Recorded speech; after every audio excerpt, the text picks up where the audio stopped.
The Indiana Fever walked into Game 3 with fire in their eyes. They weren't just battling the defending champions, the Las Vegas Aces. They were battling something else entirely. And by the time the final buzzer sounded, it didn't feel like basketball anymore. It felt like something had been stolen. From the opening whistle, the Fever showed grit. Lexie Hull was throwing her body into plays, Aaliyah Boston was locking down A'ja Wilson, and the crowd inside Gainbridge was electric. But then came the whistles. Again, and again, and again. Every bit of Indiana's momentum seemed to vanish, not because of Vegas's execution, but because of officiating decisions that shifted the game's balance. Fans didn't just imagine it. The box score backed it up. Vegas lived at the free throw line, while Indiana's own physical play was punished on nearly every possession. Game 1 already set the tone. Anytime the Fever tightened their defense, somehow the Aces were rewarded with trips to the line. By Game 2, the pattern was undeniable. And in Game 3, the whistles didn't just shape the flow, they flipped the outcome. The breaking point came in the third quarter. Aaliyah Boston challenged a foul call on Jackie Young. The Fever bench signaled for review, but officials ignored it. Seconds later, Chelsea Gray drilled a three-pointer. What should have been a defensive stand turned into a 5-point swing, and the crowd went from roaring to stunned silence. Social media exploded. Fans clipped replays showing uncalled elbows, flops, and illegal screens. Meanwhile, Fever players were whistled for contact that barely existed. It wasn't just bad officiating, it felt one-sided. And that's what made Lexie Hull's performance so unforgettable. Here was a player listed as questionable before the game, her back clearly bothering her. Most expected a short appearance at best. Instead, she turned in the game of her life. 16 points, 10 rebounds, 4 assists, 2 blocks, and a steal, while shooting 6 of 10 from the floor. Every time the Aces pulled close, Hull answered.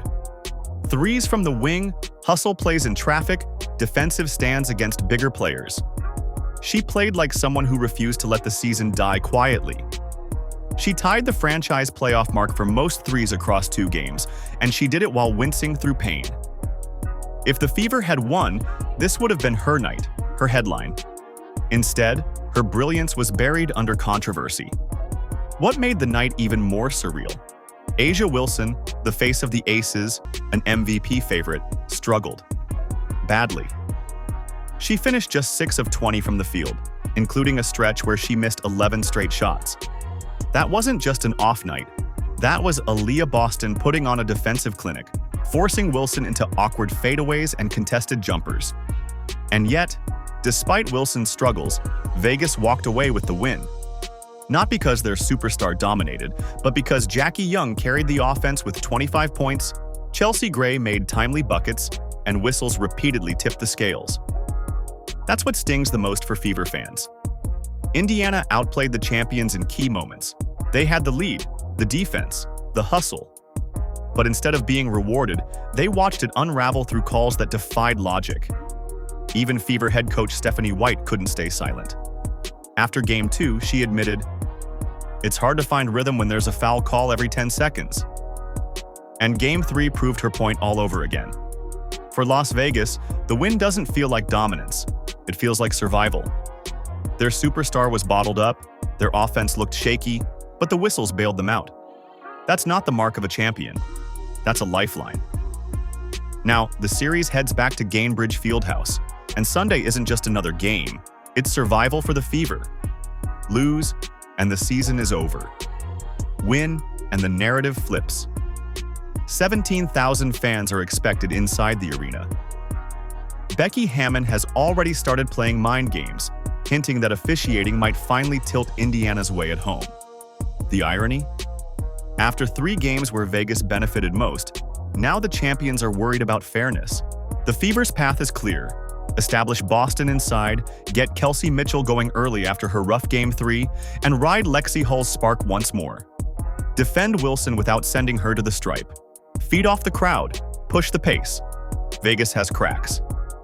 Wilson's confidence is shaken.